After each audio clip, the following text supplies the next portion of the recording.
সোয়াব সবচেয়ে বেশি আমরা এই রমজান মাসে কামাই করতে পারবো, যেন আগামী 11 মাস সেটা নিয়ে আমরা চলতে পারি। তো এই রমজান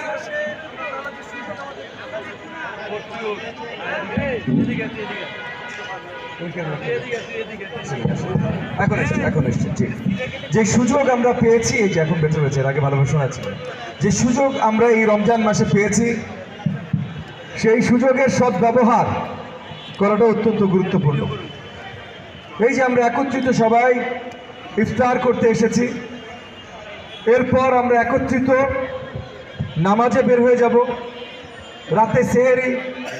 এই যে এই পুরো সিস্টেমটা আমাদেরকে, পুরো কমিউনিটিটাকে, পুরো সমাজকে একসাথে এক গাঁথে বেঁধে দেয়। তো সেইটার মর্যাদা ধরে রাখাটা গুরুত্বপূর্ণ। এই কথাটা কেন বলছি? কারণ রমজান মাসে যেমন এত কিছু, এত সোয়াবের অপরচুনিটি, একসাথে হবার অপরচুনিটি, সুযোগ, একই সাথে ভাই আবার অনেক বিশৃঙ্খলাও হয়। রাস্তা দখল, ব্যবসা দখল, আমাদের এক একজনের হয়রানি শুরু হয়ে যায়। বাজারে অনেক ব্যবসায়ীরা তারা দ্রব্য মূল্য অনেক বাড়িয়ে দেয়। এই অসামঞ্জস্যকর যে এই অসামাজিকতা যেগুলো আছে সেগুলো আমাদের বর্জন করতে হবে। এবং সেই জায়গা থেকে আমরা যারা রাজনৈতিক অঙ্গনে রাজনৈতিক কর্মী আছি, কারণ আসলে নেতা কেই বা আছে, আমরা সবাই কর্মী হইতে হইতে কাজ করতে করতে পিছিয়ে যখন কয়েকজন থাকে তাকে নেতা বলে। যেমন এই এলাকায় আপনারা সবাই আমাকে স্নেহ দিয়ে, ভালোবাসা দিয়ে, সম্মান দিয়ে, আমার উপরে আস্থা রেখে আমাকে নির্বাচিত করেছেন।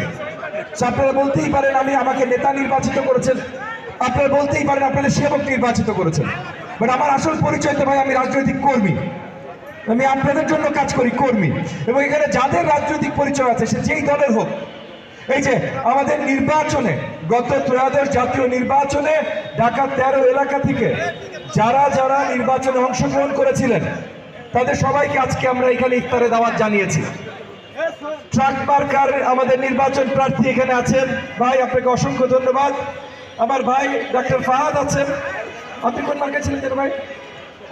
হারিকেন মার্কায় ছিলেন। আর কেউ এসে পৌঁছতে সক্ষম হয়েছেন? এখনো পথে আছেন। এই যে সোহেল রানা সাহেব ইতিমধ্যে পৌঁছেছেন, স্বতন্ত্র প্রার্থী। ভাই একটু সামনে আসেন, একটু সোহেল রানা ভাইকে সামনে দেন। আলহামদুলিল্লাহ, গুড টু সি ইউ ভাই। তো আমরা সকলকে দাওয়াত জানিয়েছি, কেউ এসে পৌঁছতে, 3 জন ইতিমধ্যে চলে এসেছেন, বাকি 5-6 জন এখন এসে পৌঁছতে পারেননি, হয়তো দেরি হচ্ছে।